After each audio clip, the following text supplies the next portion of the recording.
কেমন আছো সবাই? জানো তো আজকে আমি লাউ ডাঁটা দিয়ে দুটো রেসিপি রান্না করব। আর লাউয়ের পাতা আর লাউয়ের ডাঁটা দুটোই খেতে কিন্তু খুব বেশি স্বাদ। জানো তো ছোটবেলা মা কত রান্না করে খাওয়াতো।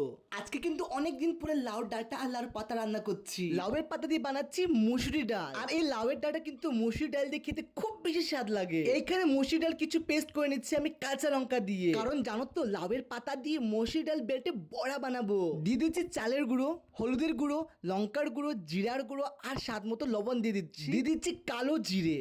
এইবার ভালো করে মিক্সড করব সব মশলা দিয়ে ডাল। এইদিকে দেখুন কচি লাউয়ের পাতাগুলো পরিষ্কার করে ধুয়ে নিচ্ছি।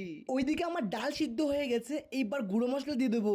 দিয়ে দিলাম হলুদের গুঁড়ো, ধনিয়ার গুঁড়ো আর স্বাদ মতো লবণ আর কাঁচা লঙ্কা। জানো তো কি সুন্দর একটা ফ্লেভার বেরোচ্ছে ডালের। পরিমাণ মতো তেল দিয়ে গোটা জিরা আর শুকনো লঙ্কা ফোড়ন দিয়ে দিলাম। এইবার সম্বাস দিলেই হয়ে যাবে আমার লাউ ডাঁটা দিয়ে মুসুরি ডাল। সুগন্ধের জন্য দিয়ে দিলাম বিলাতে ধনিয়া। হয়ে গেছে আমার লাউ ডাঁটা দিয়ে মুসুরি ডাল, নামিয়ে নিচ্ছি। এবার হলো আমার 2 নম্বরের রেসিপি। ডালটা দিন বেটে রেখেছিলাম, লাউর পাতাতে এপিট ওপিট মেখে নিচ্ছি। এইবার তেল গরম হলেই ভেজে নেব লাউর পাতার বড়া। এইদিকে দেখুন না, আপনাদের সাথে কথা বলতে বলতে আমার লাউর পাতার বড়াগুলো হয়ে যাচ্ছে। কি সুন্দর করে হয়েছে দেখুন বড়াগুলো।